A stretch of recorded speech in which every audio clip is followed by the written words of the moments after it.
Long बीस भगवान बुद्ध एक दिन वन से गुजर रहे थे। रास्ते में एक व्यक्ति जमीन खोद रहा था।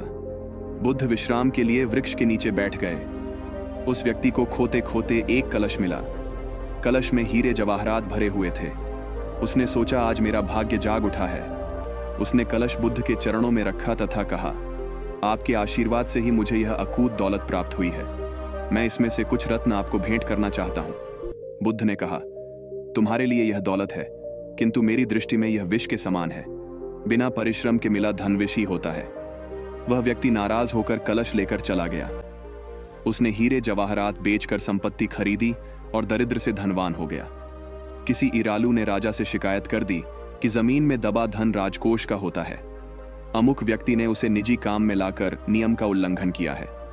राजा ने उस व्यक्ति को पकड़ दबाकर बुलवाया और कलश जमा कराने को कहा तो उसने सच्ची बात बता दी कि मैंने हीरे जवाहरात बेचकर संपत्ति खरीद ली है। राजा के आदेश से उसे परिवार सहित जेल में डाल दिया गया। उसकी संपत्ति जब्त कर ली गई। एक दिन राजा जेल के निरीक्षण के लिए गया। उस व्यक्ति से भी मिला।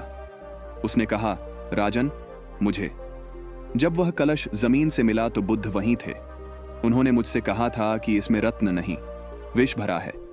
यह सुनकर मैंने उनका अपमान किया था। आज जेल में रहकर मुझे अनुभूति हो रही है कि उनकी बात बिल्कुल सच थी। बिना परिश्रम किए मिला विष ही होता है। मैं एक बार भगवान बुद्ध के दर्शन कर उनसे क्षमा मांगना चाहता हूं। राजा ने भगवान बुद्ध को सम्मान राज्य में आमंत्रित किया। जेल से निकालकर उस व्यक्ति को बुद्ध के पास ले जाया गया।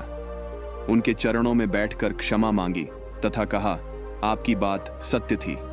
कलश में वास्तव में विष था, जिसने मुझे जेल भिजवाया। बुद्ध के आदेश से राजा ने उसे जेल से रिहा कर दिया।